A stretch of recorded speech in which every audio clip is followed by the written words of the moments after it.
ಇದೆಲ್ಲದರ ನಡುವೆ ಇಂಟ್ರೆಸ್ಟಿಂಗ್ ಅಂದರೆ ಕೇವಲ ಜೆಡಿಎಸ್ ಮನೆ ಕತೆ ಇಷ್ಟೇ ಅಲ್ಲ, ಅತ್ತ ಬಿಜೆಪಿಯಲ್ಲೂ ಕೂಡ ಬಿಜೆಪಿಯ ಶಾಸಕರೇ ಮುಖ್ಯಮಂತ್ರಿಗಳ ಪರವಾಗಿ ಬ್ಯಾಟ್ ಬೀಸ್ತಾ ಇದ್ದಾರೆ. ಮೊನ್ನೆ ತಾನೇ ಎಸ್ ಟಿ ಸೋಮಶೇಖರ್ ಬಿಜೆಪಿ ಶಾಸಕರೇನೋ ಹೌದು, ಆದರೆ ಕಳೆದ 1 ವರ್ಷದಿಂದ ಕಾಂಗ್ರೆಸ್ ಮನೆಯೊಳಗಡೆ ಕಾಣಿಸ್ಕೋತಾ ಇದ್ದಾರೆ, ಕಾಂಗ್ರೆಸ್ ನಾಯಕರ ಪರವಾಗಿನೇ ಮಾತನಾಡ್ತಾ ಇದ್ದಾರೆ. ಅತ್ತ ಎಸ್ ಟಿ ಸೋಮಶೇಖರ್ ಅವರು ಕೂಡ ಮುಖ್ಯಮಂತ್ರಿಗಳು ಯಾಕೆ ರಾಜೀನಾಮೆ ಕೊಡಬೇಕು ಅಂತ ಪ್ರಶ್ನೆ ಮಾಡಿದರು. ಇವತ್ತು ಅತ್ತ ಜಿ ಟಿ ದೇವೇಗೌಡರು ಕೂಡ ಇದೇ ರೀತಿಯಾದಂಥ ಮಾತುಗಳನ್ನು ಹೇಳ್ತಾ ಇದ್ದಂತಲೇ ವಿಪಕ್ಷ ನಾಯಕರಲ್ಲಿ ಅಥವಾ ವಿಪಕ್ಷಗಳಲ್ಲಿ ಎಲ್ಲೋ ಒಂದು ಕಡೆಗೆ ಮೂಡಾ ವಿಚಾರವಾಗಿ ಅಷ್ಟು ಪ್ರಬಲವಾದಂಥ ಒಗ್ಗಟ್ಟುಗಳು ಕಾಣಿಸ್ತಾ ಇಲ್ಲ. ಹೀಗಾಗಿ ವಿಪಕ್ಷದ ಹೋರಾಟಕ್ಕೆ ಅವರ ಶಾಸಕರೇ ಈಗ ಅಡ್ಡಗಾಲಾಗ್ತಾ ಇದ್ದಾರೆ. ಹೀಗಾಗಿ ನಾಯಕರು ಕೂಡ ನೇರವಾದಂಥ ಎಚ್ಚರಿಕೆಗಳನ್ನು ಕೊಡ್ತಾ ಇದ್ದಾರೆ. ಇನ್ನು ವಿಪಕ್ಷಗಳ ಶಾಸಕರ ಈ ಆಟ ಅಥವಾ ವಿಪಕ್ಷಗಳ ಶಾಸಕರ ಈ ಮಾತು ಯಾವ ರೀತಿ ಪರಿಣಾಮ ಬೀರ್ತಾ ಇದೆ ನೋಡೋಣ ಬನ್ನಿ.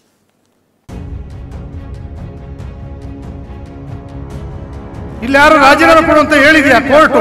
ಇಲ್ಲ ರಾಜ್ಯಪಾಲರು ಹೇಳಿದಾರ? ಇಲ್ಲ ಜೈಲು ಯಾಕೆ ಅಂತ ಹೇಳಿದಾರೆ? ಬೇರೆ ಕೆಲಸ ಮಾಡ್ಲಿಕ್ಕೆ ಅಭಿವೃದ್ಧಿ ಕೆಲಸಗಳು ಸಿದ್ದರಾಮಯ್ಯನವರು ಕೆಟ್ಟ ಹೆಸರು ತರ್ತಕ್ಕಂಥದ್ದು ಇವರೆಲ್ಲ ಕೂಡ ವ್ಯವಸ್ಥಿತವಾಗಿ ಮಾಡುದು. ಸದ್ಯದಲ್ಲಿ ಅವರು ನೆನ್ಪು ಮಾಡ್ಕೊಡ್ತಾರೆ ಯಾವ ಪಾರ್ಟಿಲಿ ಇದಾರೆ ಅಂತ ಹೇಳಿ. ಟೆಕ್ನಿಕಲಿ ಮಾತ್ರ ಬಿಜೆಪಿ ಆತ್ಮಸಾಕ್ಷಿ ಇಲ್ಲದೆ ಇರೋ ಕಾರಣಕ್ಕೆ ಒಳ್ಳೇದನ್ನ ಹೇಳಿದ್ದಾರೆ, ಅದನ್ನೆಲ್ಲರೂ ಫಾಲೋ ಮಾಡಬೇಕು. ಸಿಎಂ ರಿಸೈನ್ ಬಗ್ಗೆ ಬಿಜೆಪಿ ಜೆಡಿಎಸ್ ನಲ್ಲೇ ಗೊಂದಲ. ಒಗ್ಗಟ್ಟಾಗಿ ಹೋರಾಡಬೇಕಿದ್ದವರ ಬಾಯಲ್ಲೇ ಭಿನ್ನ ರಾಗ. ಸಿಎಂ ರಾಜೀನಾಮೆ ವಿಚಾರದಲ್ಲಿ ಬಿಜೆಪಿ ಜೆಡಿಎಸ್ ನಾಯಕರು ಒಗ್ಗಟ್ಟಿನ ಧ್ವನಿಯೇ ಎತ್ತುತ್ತಿದ್ದಾರೆ. ಆರ್ ಅಶೋಕ್, ವಿಜಯೇಂದ್ರ, ಕುಮಾರಸ್ವಾಮಿ ರಾಜೀನಾಮೆ ಪಟ್ಟು ಹಿಡಿದಿದ್ದಾರೆ. ಆದರೆ ಸಿಎಂ ರಾಜೀನಾಮೆ ಯಾಕೆ ಕೊಡಬೇಕು ಅಂತ ಸಿಎಂ ಪರ ಬ್ಯಾಟ್ ಬೀಸ್ತಿರೋ ಜಿಟಿಡಿ, ಎಸ್ ಟಿ ಸೋಮಶೇಖರ್ ಹೇಳಿಕೆಗಳೇ ಇದೀಗ ಕಾಂಗ್ರೆಸ್ಗೆ ಅಸ್ತ್ರವಾಗ್ಬಿಟ್ಟಿದೆ. ಇಬ್ಬರ ಮಾತನ್ನು ಒಮ್ಮೆ ಕೇಳಿಸ್ತೀವಿ ನೋಡಿ. ಇಲ್ಲಿ ಯಾರು ರಾಜೀನಾಮೆ ಕೊಡು ಅಂತ ಹೇಳಿದ್ಯಾ ಕೋರ್ಟ್? ಇಲ್ಲ ರಾಜ್ಯಪಾಲರು ಹೇಳಿದಾರ? ಇಲ್ಲ ಜೈಲು ಯಾಕೆ ಅಂತ ಹೇಳಿದಾರೆ? ಬೇರೆ ಕೆಲಸ ಮಾಡ್ಲಿಕ್ಕೆ ಅಭಿವೃದ್ಧಿ ಕೆಲಸಗಳು.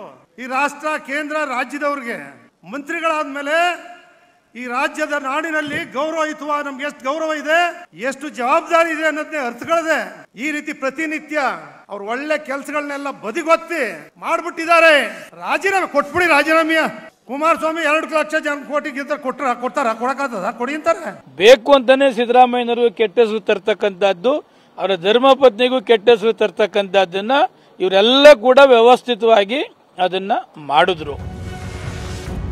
ವಿಪಕ್ಷ ಶಾಸಕರ ಮಾತೆ ಕಾಂಗ್ರೆಸ್ಗೆ ದೊಡ್ಡ ಅಸ್ತ್ರ. ಜಿಟಿ ದೇವೇಗೌಡ ಮಾತಿನಿಂದಾಗಿ ಇದೀಗ ಜೆಡಿಎಸ್ ಪಕ್ಷಕ್ಕೆ ಮುಜುಗರ ತಂದಿಟ್ಟಿದೆ. ಕೇಂದ್ರ ಸಚಿವ ಕುಮಾರಸ್ವಾಮಿ ಜೆಡಿಎಸ್ ಒಕ್ಕೂಟಕ್ಕೆ ದೊಡ್ಡ ಮುಜುಗರವನ್ನ ತಂದಿಟ್ಟಿದೆ.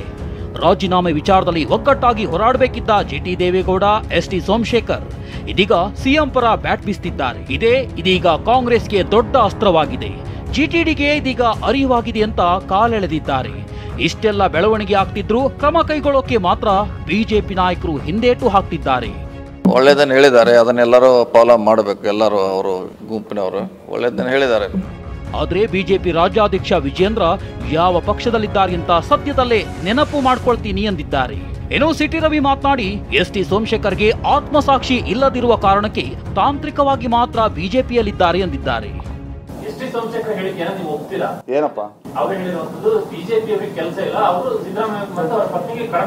ಸದ್ಯದಲ್ಲಿ ಅವ್ರಿಗೂ ನೆನ್ಪು ಮಾಡ್ಕೊಡ್ತಾನೆ ಅವ್ರು ಯಾವ ಪಾರ್ಟಿಲಿ ಇದಾರೆ ಅಂತ ಹೇಳಿ. ಸದ್ಯಕ್ಕೆ ಸಿದ್ದರಾಮಯ್ಯ ಬಗ್ಗೆ ಮಾತಾಡೋಣ. ಎಸ್ ಟಿ ಸೋಮಶೇಖರ್ ಟೆಕ್ನಿಕಲಿ ಮಾತ್ರ ಬಿಜೆಪಿ ಆತ್ಮಸಾಕ್ಷಿ ಇಲ್ಲದೆ ಇರೋ ಕಾರಣಕ್ಕೆ. ಆತ್ಮಸಾಕ್ಷಿಗೆ ಅನುಗುಣವಾಗಿದ್ದರೆ ಅವ್ರು ಯಾವಾಗ ಲೋಕಸಭಾ ಚುನಾವಣೆಯಲ್ಲಿ ಕಾಂಗ್ರೆಸ್ ಬೆಂಬಲಿಸಿದ್ರು, ಕ್ರಾಸ್ ವೋಟ್ ಮಾಡಿದ್ರು, ಅವತ್ತೇನೆ ರಾಜೀನಾಮೆ ಕೊಟ್ಟು ರಾಜಮಾರ್ಗದ ಎದುರಿಸ್ತಿದ್ರು.